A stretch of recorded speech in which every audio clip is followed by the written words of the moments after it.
is a saving place. Find salvation, peace, restoration right here on Sundays with Pastor Craig High.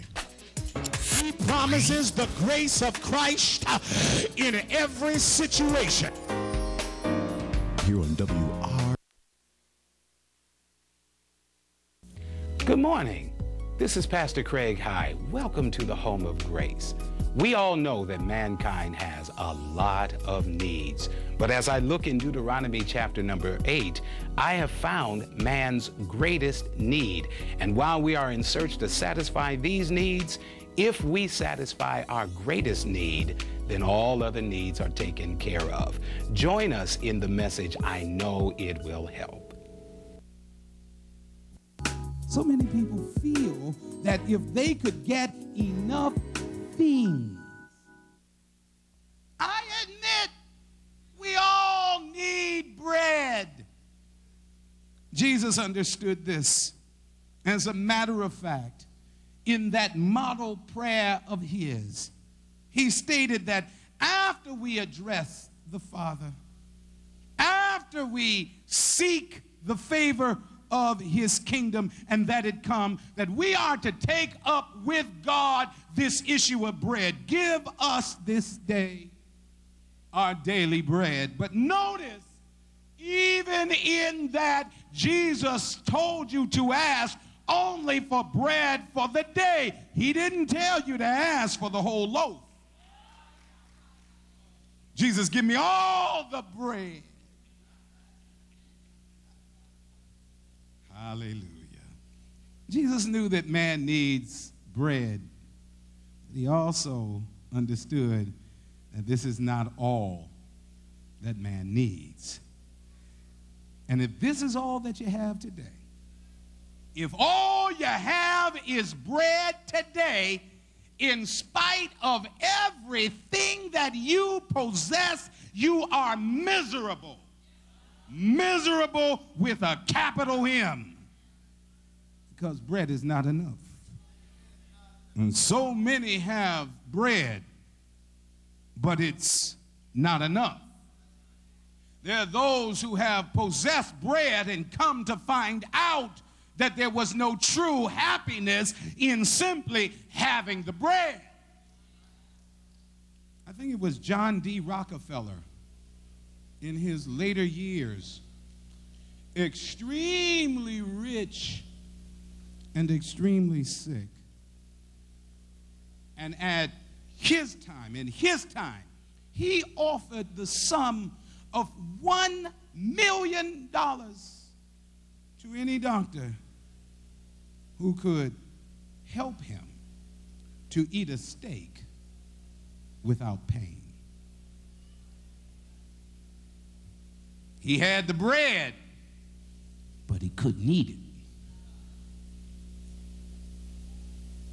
Bread was not enough for Marilyn Monroe, Kurt Cobain, so they overdosed. Bread was not enough for Ernest Hemingway, so he took a gun and he shot himself. There was a man by the name of Dr. Fritz Forstall. Dr. Forstall was found in his home having blown his brains out. Why are you telling us this, High? Well, because there was laying beside him a book, and that book was entitled The Futility of Life. Obviously, he agreed with the author and opted out. Dr. Forstall's problem was simply this: he had been reading the wrong book. He should have been reading that other book. He should have been reading that book that said, let not your heart be troubled. You believe in God, believe also in me. He should have been reading that book that says, come unto me, all ye that labor and are heavy laden, and I will give you rest. The fact is, We have some needs, y'all, that bread just cannot meet. Can I share just a few with you?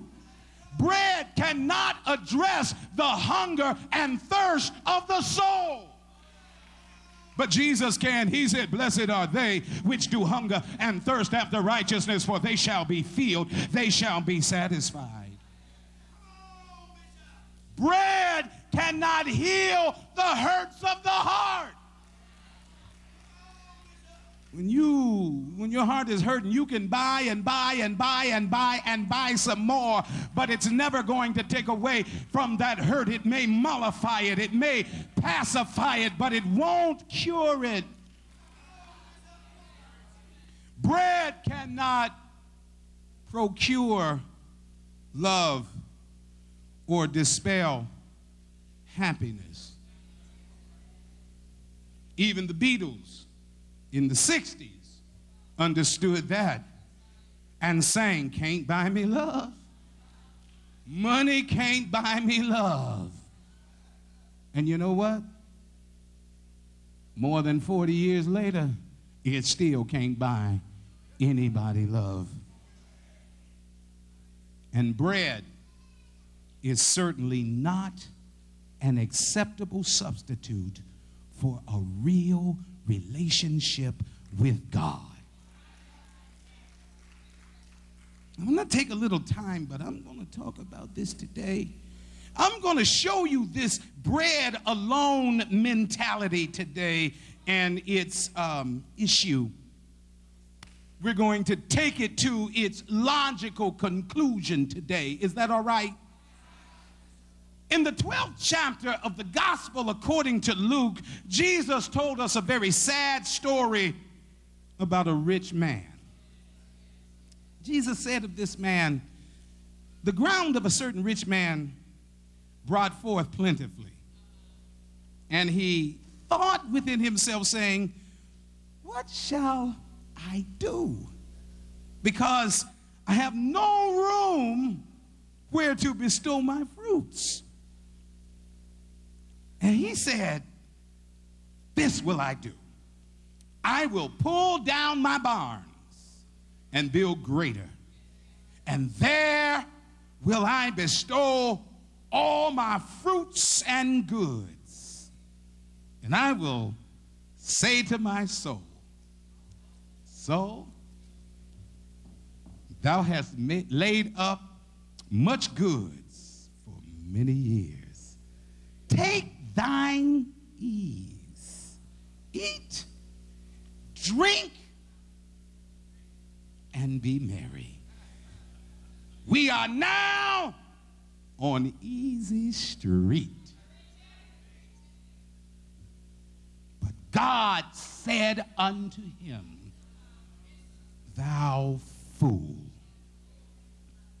this night thy soul shall be required of thee. Then whose shall these things be which thou hast?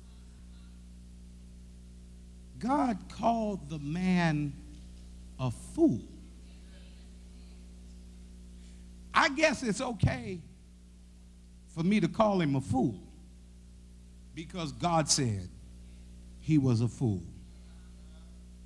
And by implication, I guess it would be kind of all right to say anybody who put